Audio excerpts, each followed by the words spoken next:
ఇటీవల అమెరికా మాజీ ప్రతినిధి, ఆర్థికవేత్త డేవ్ బ్రాడ్ H1B వీసా ప్రోగ్రాంపై సంచలనమైన ఆరోపణలు చేశారు. ఆయన అప్పుడు ఇది ఇండస్ట్రియల్ స్కేల్ ఫ్రాడ్, చర్యాస్థాయి మోసమైందని తెలియజేశారు. బ్రాట్ ఆధారంగా భారతదేశంలోని ఒకే ఒక జిల్లా మద్రాస్ డిస్టిక్కి 2024లో వరుసగా సుమారు 2,20,000 H1B వీసాలు మంజూరయ్యాయని భావిస్తున్నారు. ఇది అమెరికా సంవత్సరారీ వీసా హద్దైన 85,000 దాటి మరోపక్క 2.5 రెట్లు అప్రమాణంగా ఉన్నట్లు డేవ్ బ్రాడ్ చెప్పారు.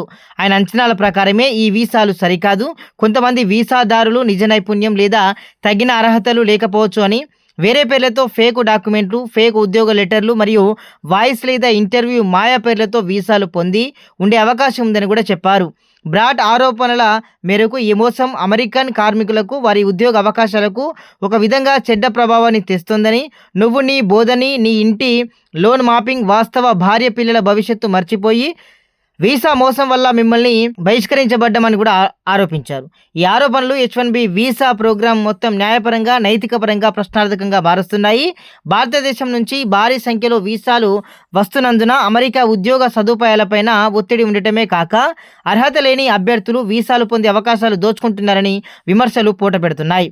ఈ ఆరోపణలపై విచారణలు జరిగే అవకాశం ఉందని, వీసా విధానాలపై మరింత పటిష్ట మార్పులు రావచ్చని సూచనలు వినిపిస్తున్నాయి. ఇక డేవ్ బ్రాడ్ చేసిన ఈ ఆరోపణలు H1B వీసాల వ్యవస్థపై ఒక పెద్ద ఊహాగానాన్ని సృష్టించాయి. వీసా విడుదలలో మోసం జరిగిందని ఆరోపించడం భారతీయ వీసాదారులపై, అలాగే వీసా విధానాలపై తీవ్రమైన ప్రశ్నలు ఎదుర్కొచ్చాయి. ఇక ఈ అంశం ఇదే సమయంలో బయటికి రావడం వలన భవిష్యత్తులో వీసా విధానాలు ఔత్సాహికత, పారదర్శకతపై మరింత దృష్టి పెట్టాల్సిన అవసరం స్పష్టమవుతుంది.